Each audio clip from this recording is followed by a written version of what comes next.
State जहाँ completely Quran की हाँ आयतों के हिसाब से वो निज़ाम चला हो। हाँ, ठीक ठीक, हाँ ये रह गया था। अच्छा, अभी के लिए मैं आपको बता दूं, पूरी दुनिया के अंदर कोई भी ऐसी मुस्लिम स्टेट नहीं, मैं उसको इस्लामिक स्टेट भी नहीं कहता, कोई भी मुस्लिम स्टेट नहीं है जो इस्लामिक स्टेट की डेफिनेशन पे पूरी उतरती हो या जहां पर इस्लामिक लॉ मुकम्मल तौर पर इंप्लीमेंट हो, कोई भी नहीं टिल है। डेट, अब आज आज तक भी। नहीं, आज की डेट में नहीं है, पहले तो रही है। जैसे खुलफा राशिदीन का टाइम है उसमें रही हैं, अब्दुल अजीज का टाइम है, उमर बिन अब्दुल अजीज उनके टाइम के ऊपर रही हैं, उसके बाद कई स्टेट्स हैं जिनके अंदर रही हुई हैं। ठीक है ना, जिक्र मिलता है आपको। अंदलुस के अंदर स्टेट हैं, जैसे बनु उमैया जो हैं, बनु अब्बास से निकल कर जब वहां गए थे तो उन्होंने काफी अच्छा वहां पर डील किया कुर्तुबा के अंदर, तभी बड़ी अच्छा। जबरदस्त तरीके से वहां पर डेवलपमेंट हो पाई। तो काफी चीजें थी।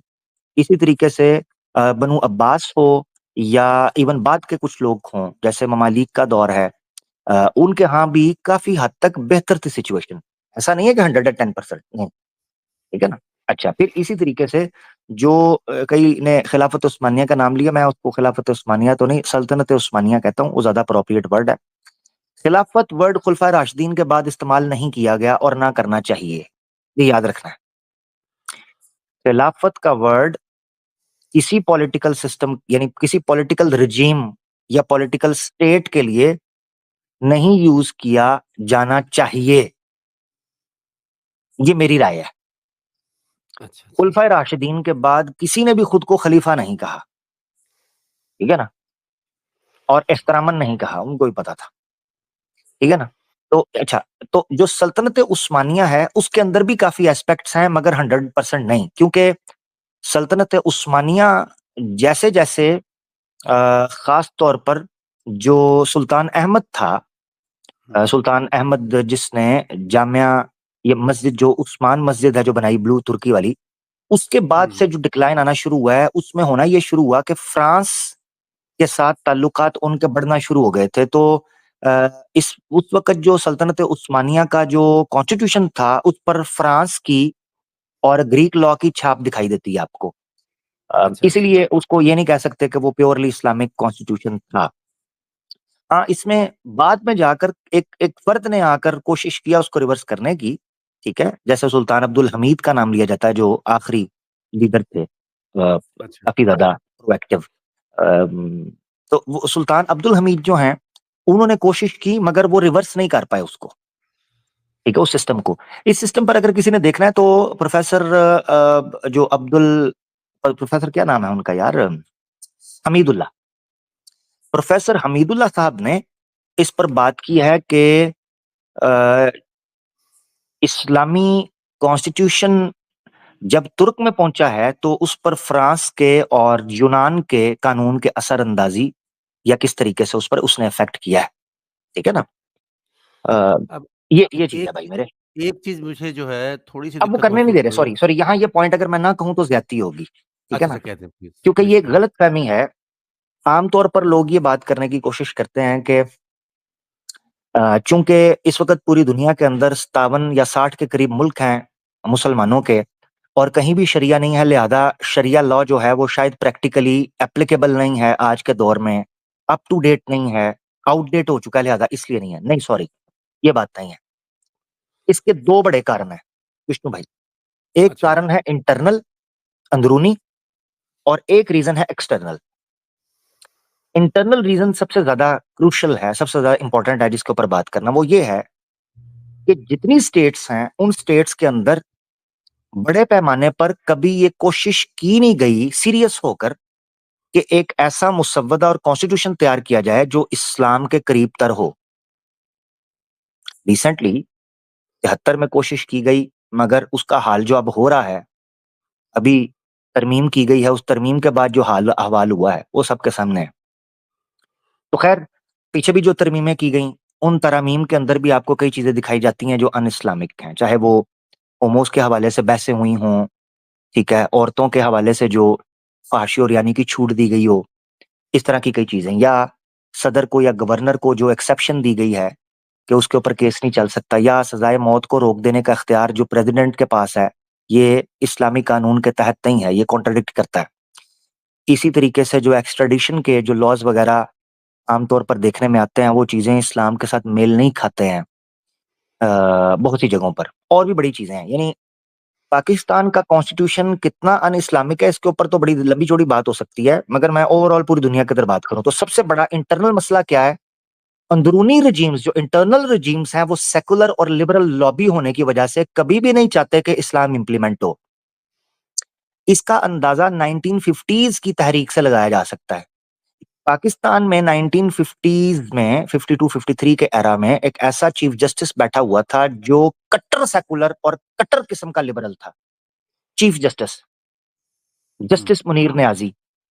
उसकी किताब है फ्रॉम जना टू ज़िया। उस बंदे ने कहा कि पाकिस्तान को तो होना ही सेकुलर चाहिए था और उसने कायदे-आज़म मोहम्मद अली जिन्नाह की तकरीरों को तोड़-मोड़ कर पेश किया।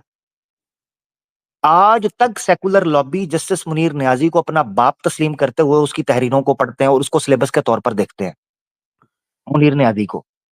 हालाँकि ये वो पोस्ट इसी तरीके से फॉरेन मिनिस्टर पे आ जाएँ आप, वो कादियानी बैठा रहा, उसने किस तरीके से लॉबिंग करके पाकिस्तान की स्टेट के अंदर इस्लामिक कॉन्स्टिट्यूशन नहीं आने दिया। अच्छा, फिर रही सही कसर हमारे अंदर के मसलक परस्ती और फ़िरका परस्ती ने निकाल दी। हम एक पेज पे इकट्ठा ही नहीं होने दिया गया, कभी किसी को खरीद लिया, कभी किसी को खरीद लिया। जिसके नतीजे में पाकिस्तान तो हमारे साथ की मिसाल है ना, इसलिए मिसाल दे रहा हूँ, नहीं हो सका। अब ये है इंटरनल। तो उलमा ने अगर कोई एक आध कोशिशें की भी, उन कोशिशों को इंटरनल रेजीम ने जो सेकुलर लिबरल बैठी थी, चाहे वो सिविल ब्यूरोक्रेसी हो या मिलिट्री की ब्यूरोक्रेसी हो, उन्होंने दबा दिया और उसको सामने नहीं आने दिया। इस चीज़ को अगर आपने पढ़ना है तो मौलाना मौदूदी साहब ने अपने रसाइल और मसाइल के अंदर भी और तफ़हीमात के अंदर भी, मेरी एक वीडियो है अ, सेकुलर पाकिस्तान। अब आज आप ऑफिशियल पर पड़ी है, सेकुलर पाकिस्तान। उसमें सेकुलर पाकिस्तान में मैंने वो वीडियो के अंदर वो रेफरेंसेस दिखाए हैं कि मौलाना मौदूदी कहते थे कि पाकिस्तान में शरीयत ना आने की वजह कौन है? उन्होंने ये चीज़ ज़िक्र की वहाँ पर, ठीक है ना? तो ये जी। पढ़ने से ताल्लुक है। इसी तरीके से हिस्ट्री को डिस्टॉर्ट किया गया, जो यहाँ की जर्नलिज़्म था, वो जर्नलिस्ट ने बायसनेस शो की, क्यों? क्योंकि उनकी स्टडी सारी की सारी वेस्ट से हो रही थी और ब्रिटिश यहाँ पर अपना असर रसूख चाहते थे, वो कभी नहीं चाहते थे कि आज़ाद होने के बाद ये लिटरली आज़ाद हों, ना इंडिया ना पाकिस्तान। वो कभी नहीं चाहते थे कि लिटरली ये लोग आज़ाद हों।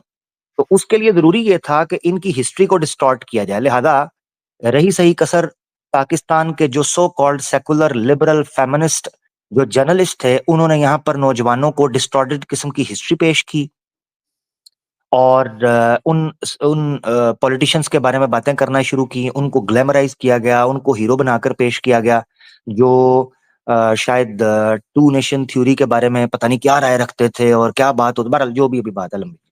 अब ये मैं इसलिए बता रहा हूँ विष्णु प्रभाकर भाई कि ये है इंटरनल रीज़न जिस वजह से पाकिस्तान में या किसी इस्लामिक कंट्री के अंदर शरीयत नाफ़िज़ नहीं हो सकी। अच्छा, ये सऊदीया में आ जाएँ।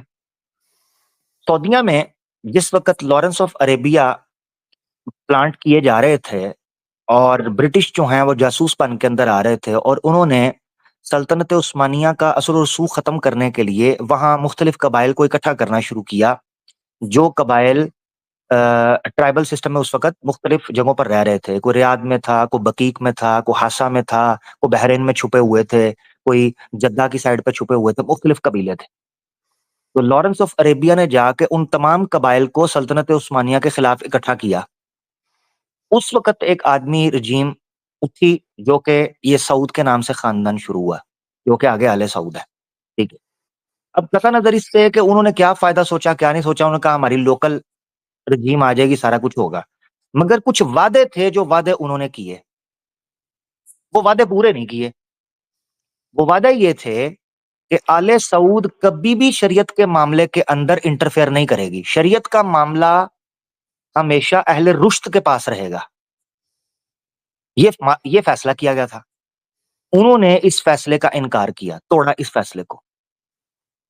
और अच्छा। इस फैसले को तोड़ने का नतीजा ये निकला कि आज आले सऊद हर आलिम दीन की ज़ुबानबंदी कर रहे हैं, हर उस स्कॉलर को जेल के पीछे डाल देते हैं, उम्र कैद। वो बंदा ट्विटर पे आकर ये बोल देता है ना कोई यूट्यूब पे आके ये बोल देता है कि तुम लोग जो है वो इस्लाम के खिलाफ काम कर रहे हो। तुम लोगों ने तो नाम लिया था कि जनाब हम ये तुम्हारे खानदान को हुकूमत तो सिर्फ इसलिए दी गई थी। आहिस्ता-आहिस्ता आले सऊद ने पैसे देकर या कैसे भी करके इन लोगों को खरीदना शुरू किया और ये लोग इस तरह फँसते चले गए। ये वजह। तुर्की के अंदर जब सल्तनत उस्मानिया टूटी, वहाँ जो रजीम खड़ी हुई वो कट्टर किस्म की सेकुलर थी, जो मुस्तफ़ा कमाल अतातुर्क ने खड़ी की। आपको जानकर हैरानगी होगी कि मुस्तफ़ा कमाल अतातुर्क का इनकलाब ये था कि जो टोपी नहीं पहनता था ना, ये हैट, जो गोरे वाली हुँ। ब्रिटिश जिस तरह हैट पहनते थे, उसको वो जी, जेल में जी। डाल देता था और औरतों के हिजाब उतरवा कर उनको कहा गया कि तुमने जनाब ये ब्रिटिश किस्म के लिबास पहनने हैं। और रस्मुल ख़त जो तुर्क का रस्मुल ख़त था, जो कि उर्दू के स्टाइल में, जो आज हम उर्दू देखते हैं अरब के स्टाइल में, रस्मुल ख़त चेंज करके रोमन में किया गया, ताकि यूरोप के ज़्यादा करीब हो जाएँ। उसके हुँ। बाद जितनी रेजीम्स आई हैं, वो सारी की सारी यही कोशिश करती रहीं कि हम यूरोपीय यूनियन का हिस्सा बन जाएँ। इवन तैयब उर्दगान भी यही कोशिश करता रहा कि यूरोपीय यूनियन का हम हिस्सा बन जाएँ, यूरोपीय यूनियन का हम हिस्सा बन जाएँ। इसी वजह से कई सीरियंस को उन्होंने अकोमोडेट किया, 8 लाख के करीब। इस नाम के ऊपर कि अगर आपने 8 लाख सीरियंस को अकोमोडेट किया तो यूरोप कुछ सोचेगा कि आपको यूरोपियन यूनियन का हिस्सा बना दे। वो भी नहीं बनाया, वो भी नहीं बनाया। तो खैर ये सारी बात, अब सारी जंग जो चल रही थी, वो सारी जंग इस बेस पर थी कि किसी भी रियासत को आपने इंडिपेंडेंट नहीं होने देना। एक कैंप है वेस्टर्न पूरी की पूरी लॉबी जो कभी नहीं चाहती कि इस्लाम किसी स्टेट के अंदर 110% आए। वो कभी भी नहीं चाहती। तो ये आवाज़ें उठने नहीं दी गईं। मिस्र के अंदर हुआ। मिस्र के अंदर क्या था? 1960s में एक कट्टर सोशलिस्ट और लिबरल हुकूमत आई जमाल अब्दुल नासिर की, जो हुँ, कि तकरीबन पिछले 20-30 सालों के अंदर हुकूमत कर रहा था, डिक्टेटर। हुँ। उसने पकड़ के इस्लामिक स्कॉलर्स को मारना शुरू कर दिया। हसन अल बन्ना एक नाम आया, अख़वान का बड़ा लीडर आया, उसको पकड़ के जेल में डाल दिया, सारी ज़िंदगी वो जेल में पड़ा रहा। मैं याद रखें, अभी जितनी जमातों के नाम ले रहा हूँ, इनमें से मैं किसी का प्रो सपोर्ट नहीं, मैं आपको हिस्ट्री बता रहा हूँ कि ये हुआ है पिछले 50 सालों के अंदर। लिहाज़ा पिछले 50 से 100 सालों के अंदर जो हुआ है, या 100 डेढ़ 100 साल के अंदर, उसके नतीजा ये निकला है कि कोई भी स्टेट आज आपको इस्लाम के करीब नज़र नहीं आती, सेकुलर नज़र आती है, क्योंकि हमने 100 डेढ़ 100 सालों के अंदर ये मारें खाई हैं। 100 डेढ़ 100 सालों में। उन मुस्लिम इस्लामिस्ट ने जो चाहते थे इस्लामी शरिया आए। क्या हुआ? बिल्कुल। हसन अल बन्ना को अंदर डाल दिया और अख़वान के लोगों को पकड़ना शुरू कर दिया। एक नाम उठा सैयद कुतुब का, वो क्लीन शेव जर्नलिस्ट था, एक पोएट था, लिटरेचर का मानने वाला था, उसने किताबें लिखना शुरू की। 1960s 50s में और 60s में उसको पकड़ के ले गए। उसको जाके अदालत में खड़ा किया, उसको कहा तुम ये कहते हो कि जनाब ये शरीयत के मुताबिक स्टेट चलनी चाहिए और तुम जो है ना मुसलमानों को भड़काते हो और उकसाते हो और ये करते हो, वो करते हो हुकूमत के खिलाफ। उसने कहा मैं कैसे कह सकता हूँ, एक कुफर की स्टेट को मैं कैसे कह सकता हूँ कि तुम इस्लाम, ये तो मुसलमानों का मुल्क था तो मुसलमान की शरीयत चलनी चाहिए। हुँ, उन्होंने पकड़ के उसको कटहरे में खड़ा किया, उसको सज़ाए मौत सुना दी 1960s में, सैयद कुतुब को। तो ये चला।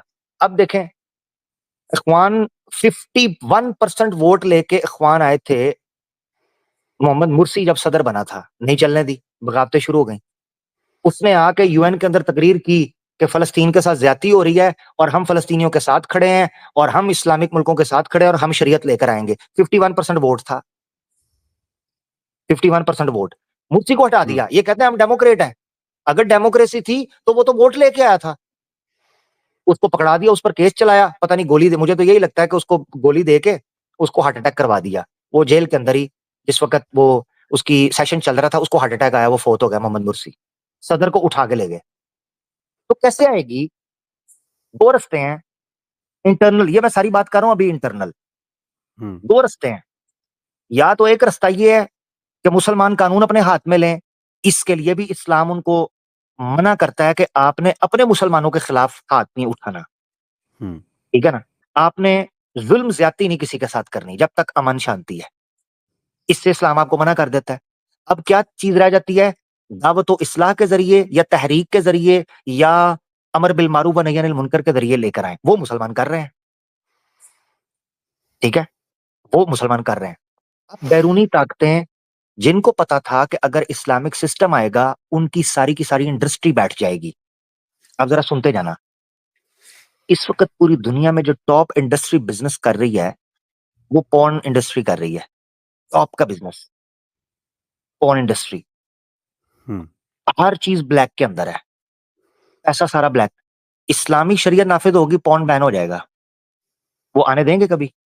अल्कोहल, अल्कोहल कंज़प्शन, तम्बाकू कंज़प्शन, इस्लाम आएगा ये सब बैन हो जाएगा। आपको पता है, पढ़ें ज़रा किताब, यूएन हुँ, रेडली की किताब पढ़ें जो अफ़गानिस्तान के बारे में लिखी। इसके बाद वो जॉन रोज़ की किताब थी अफ़गानिस्तान के बारे में, वो पढ़ें। फीमेल जर्नलिस्ट हैं, जिन्होंने लिखा है कि 1990s में जब मुल्ला उमर की हुकूमत आई, उससे पहले जब सोवियत यूनियन वहाँ पर हुकूमत कर रहे थे, दुनिया की टॉप प्रोडक्शन ओपीएम की अफ़गानिस्तान से हो रही थी। जी, जी, टॉप बिल्कुल। पे ओपीएम अफ़गानिस्तान से आता था। हुँ, हिंदुस्तान में नशा फैला, पाकिस्तान की यूथ तबाह हुई, इंडिया की यूथ पंजाब डूब गया, ठीक है? हुँ, उसी टाइम पे 90s के अंदर पंजाब के लोग एड़ियाँ रगड़-रगड़ के इंडिया के अंदर मरते थे, पाकिस्तान के अंदर मरते थे, बांग्लादेश में नशा आता था, ईरान में ये सारी जगह नशा आता था 90s में। मुल्ला उमर आया, उसने कहा गर्दन उड़ा के रख दूँगा जिसने किसी किस्म की ओपीएम की काश्तकारी की। 1992 का धड़ाम से नीचे पूरी की पूरी मार्केट आती है। वेस्ट के अंदर, यूरोप के अंदर, अमेरिका के अंदर दौड़े लग गई लोगों की। उन्होंने कहा, "ओए! ये क्या है? हमारा तो सारा बिज़नेस ठप हो जाएगा। ये क्या बात कर रहे हो?" तालिबान को साइड पे लगाओ, साइड पे लगाओ। उन्होंने कहा जी क्या इश्यू उठाएँ? जी औरतों के साथ ज़्यादती करते हैं, औरतों को पढ़ने नहीं देते, क्योंकि वुमेन फेमिनिज़्म जो है वो एक इमोशनल कार्ड के तौर पर था। लिहाज़ा तालिबान को साइड में लगाओ, फलाना लगाओ, ये करो, वो करो, फलाना करो। मैं अभी किसी को सपोर्ट नहीं कर रहा, मगर दिस इज़ अ फैक्ट, ये हिस्ट्री है, जो जर्नलिस्ट ने लिखी है। इन्होंने उठा के साइड हुँ, पे कर दिया। एक रिपोर्ट आई, सीआईए की रिपोर्ट डिक्लासिफाई हुई और उसके ऊपर मूवी बनी जिसको बाद में बैन कर दिया। एक जर्नलिस्ट को किल कर दिया जाता है कि उसने वो रिपोर्ट डिक्लासिफाई जो है उसको लीक किया बाद में, डिक्लासिफाई होने से पहले खबर निकाली। उस मूवी का नाम है किल द मैसेंजर। हुँ, वो देख लें, वो बैन हो गई हुई है मूवी। हो सकता है आपको नेट पे ना मिले, हुँ, मुश्किल से ढूँढने से मिले, किल द मैसेंजर। वो रियल हुँ, लाइफ स्टोरी है कि एक जर्नलिस्ट ने सीआईए के पेपर डिक्लासिफाई किए कि कैसे ये लोग अफ़गानिस्तान से ये सारी ओपियम करवा कर और अफ्रीका के जंगलों के अंदर से ये सारा ड्रग उठवा कर कैसे इधर साउथ अमेरिका के अंदर और इसी तरीके से रशिया के अंदर, चाइना के अंदर और दूसरे मुल्कों के अंदर जहाँ पर जो है ना वो कम्युनिस्ट और सोशलिस्ट खड़े होते थे, उनसे लड़ने के लिए इन्होंने ड्रग्स वहाँ पर फैलाए। तो इनकी तो पूरी की पूरी मार्केट थी, पूरी की पूरी मार्केट। ये कैसे बर्दाश्त कर सकते थे कि यहाँ पर शरीयत नाफ़िज़ हो? अफ़गानिस्तान अगर शरीयत नाफ़िज़ करेगा, ये तो सबसे बड़ी मार्केट है हमारी। अच्छा, हाँ, चलो वो तो बैन हो गई है, वो तो बैन हो गई है, kill the messenger. Tom Cruise movie मूवी आई जो कि उसका टाइमलाइन में सेम है, प्रीक्वल नहीं है, सीक्वल नहीं है, सेम टाइमलाइन है, या हो सकता है हुँ, प्रीक्वल हो। टॉम क्रूज़ की मूवी है अमेरिकन मेड, वो तो बैन नहीं हुई, क्योंकि उन्होंने उसको फ़िक्शन का नाम दे दिया है। टॉम क्रूज़ उस पायलट का रोल अदा कर रहा है, जो पायलट सीआईए के कहने पर ड्रग्स फेंका करता था। हुँ, अमेरिकन मेड, वो जाके मूवी देख लो, वो नहीं बैन हुई। उसको सिर्फ उन्होंने फ़िक्शन कहा, किल द मैसेंजर को बैन कर दिया। तो ये वो चीज़ें हैं, हकीकतें हैं। भई आपका सारे का सारा ड्रग, आपका सारा अल्कोहल, सारी जो टबैको कंज़म्पशन है, इंटॉक्सिकेंट जितनी है, सारी बैन हो जाएँगी। आपकी जितनी औरतों के नाम पर जो प्रोस्टिट्यूशन होता है और ह्यूमन ट्रैफिकिंग की जाती है, औरतों के साथ सेक्स वर्कर बनाकर उनके साथ सारा चीज़ की जाती है। इस्लाम वन्स एंड फॉर ऑल कहेगा कोई ज़रूरत नहीं है, खत्म करो इन चीज़ों को। ठीक है? रेप की सज़ा क्या होगी? सज़ाए मौत। कोई हॉस्पिटल के अंदर घुस के किसी महिला को रेप नहीं कर सकेगा, कोई कॉलेज के अंदर रेप नहीं कर सकेगा, सज़ाए मौत। पता है कुरान क्या कहता है? सज़ाए मौत तो कोई भी कह सकता है जी, चाइना के अंदर भी सज़ाए मौत है, ईरान में भी है, फलाँ जगह पर भी है। हुँ, ये कॉस्मेटिक इंडस्ट्री की बात कर रहा हूँ, यस, कॉस्मेटिक और फार्मास्यूटिकल जो इंडस्ट्री है, जो धंधा ये कर रहे हैं, झूठ के नाम के ऊपर, हुँ, वो सारा हुँ। ठप हो जाएगा। विष्णु साहब, सूर्य कुरान क्या कहता है? कुरान कहता है, दोषी को, अधर्मी को सज़ा चौंक के अंदर देनी है। ये है इस्लाम, कुरान कहता है, चौंक के अंदर। बलात्कारी को चौंक में टांगना है, अपराधी को चौंक में टांगना है। इसलिए इस्लाम को कहते हैं वेरी बारबैरिक, वेरी ब्रूटल। क्यों? तेरे अंदर का शैतान मरता है, तेरे अंदर का अधर्मी डरता है। चौक के अंदर खड़े करके एक बलात्कारी को लाइव टेलीकास्ट करके दिखाएंगे ना, है लाइव टेलीकास्ट करके। अभी तो बिश्नोई गैंग को लाइव टेलीकास्ट करके दिखाते हैं ताकि मुसलमानों को डराया जा सके। तुम्हारे एजेंडे को सलाम है, देश में अच्छा, नफरत फैलाने वालों। इसमें एक अच्छा, चीज़ और अब जोड़ अब दें अब मुझे मुझे मुझे मुझे मेरा मेरा मेरा कैमरा बड़ा सेट हो गया, मुझे सीन सेट करने दे। हैं? आमिर भाई अभी इसमें एक चीज़ और जोड़ ज़ूम कर दें। कर के अभी ज़ूम कर कर के बिश्नोई के लेटर दिखाते हैं। उसको हटा देते हैं जहाँ पर जेएसआर लिखा हुआ है, ताकि कोई ये ना कहे कि हिंदू है। हुँ? आम ये टांगे ना आमिर चौक के अंदर जो रेपिस्ट है, उसकी लाइव टेलीकास्ट दिखाएँ, जिसने उस महिला के साथ रेप किया था हॉस्पिटल के अंदर, बैंगलोर में। डालें चौक के अंदर उसको, फांसी दें। सही नहीं बात, देंगे, नहीं देंगे, क्योंकि कई पॉलिटिशियन रगड़े जाएँगे भई। कई सही लड़कियाँ बात। सामने आ जाएँगी, वो कहेंगी फलाँ पॉलिटिशियन ने मेरा ये किया, फलाँ के वीडियोज़ पड़ी हुई हैं, ऑडियोज़ पड़ी हुई हैं। ना, नहीं अच्छा आएँगे। इसमें एक चीज़ और जो कि आपने बहुत अच्छा इस विषय का एनालिसिस किया। कुरान जो है सूरह अल बकरा में ब्याज को भी बैन करता है। बिल्कुल, बिल्कुल करता है। और अगर इस चीज़ को भी अगर अमल में लाया जाए तो तब तो पूरी की पूरी ये इंडस्ट्री आप देखिए पूरा का पूरा शेयर मार्केट जो चाहे चीज़ें इसके ऊपर डिपेंडेंट हैं, उस पे भी बहुत बड़ा फ़र्क पड़ना है। हाँ, पढ़ना चाहिए। आपको पता है मेहता मेहता स्कैम हुआ था जी, जी, बिल्कुल। 1990s में, मेहता बिल्कुल, स्कैम बिल्कुल। का। वो सारे का हुँ, सारा यही इंटरेस्ट की इंडस्ट्री थी, ब्लैक मनी हुँ। था, स्कैम हुआ। ओरिजिनल मनी तो था ही नहीं। जी, सारी जी, की बिल्कुल। सारी स्टॉक मार्केट, शेयर मार्केट सारी आपके धोखे पर और वहम पर चल रही है। उसने भी तो ये हुँ, स्कैम किया। हुँ, अमीर-अमीर से हुँ, अमीर होता जाता है, गरीब-गरीब से गरीब होता जाता है। हर्षद मेहता का जो स्कैम था इसी बेस पर था। खैर, अभी सुने बिल्कुल। ज़रा, इस्लाम क्या करता है विष्णु साहब? इस्लाम सिर्फ़ आपको प्रॉब्लम डायग्नोज़ करके नहीं देता। इस्लाम आपको सॉल्यूशन देता है, अल्टरनेट। ये है इस्लाम की खूबसूरती। मुझे इस्लाम सबसे ज़्यादा जो पसंद आया था ना, जब मैं इस्लाम छोड़ने के बाद वापस आया था, उसके पीछे जो मूल्य कारण था ना, सबसे बेसिक रूट कारण, वो ये था कि मैंने हमेशा देखा कि इस्लाम जब पॉइंट आउट करता है ना कि ये प्रॉब्लम है, उसका सॉल्यूशन देता है और वो सॉल्यूशन होता है प्रैक्टिकल। प्रैक्टिकल। अभी पायलट प्रोग्राम्स चल रहे हैं इस्लामिक बैंकिंग के रशिया के अंदर। अल जज़ीरा की रिपोर्ट आई थी कि रशिया ने रिक्वेस्ट की है मुस्लिम्स बैंकर्स को वहाँ पर कि आके इन्वेस्ट करें। उनमें कई पाकिस्तान के बैंक भी गए हैं। हुँ? अच्छा।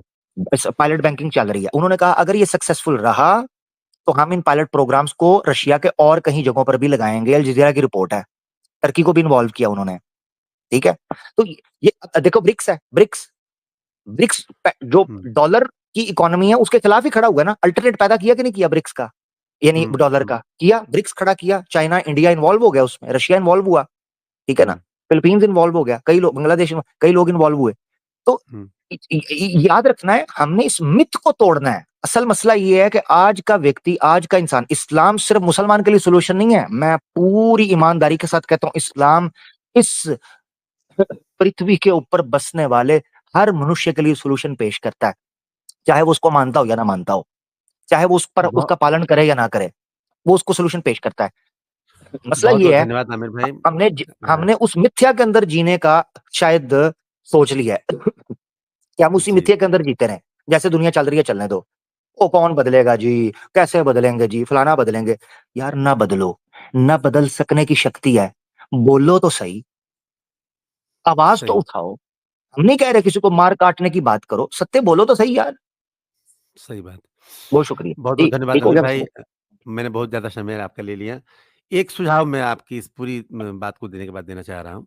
हुँ, वक़्त हुँ। मिले तो कुछ लिखा करिए। बहुत अच्छा आप विषयों का एनालिसिस करते हैं। Thank you. लिखने का समय नहीं है, बोलने का समय है।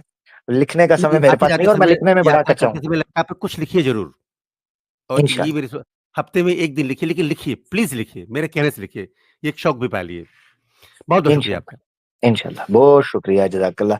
विष्णु भाई तो दोस्तों बड़ी प्यारी बात चल रही थी, बड़ी ज़बरदस्त गुफ्तगू चली, बड़ा मज़ा आया और काफ़ी कुछ हमें सीखने को मिला।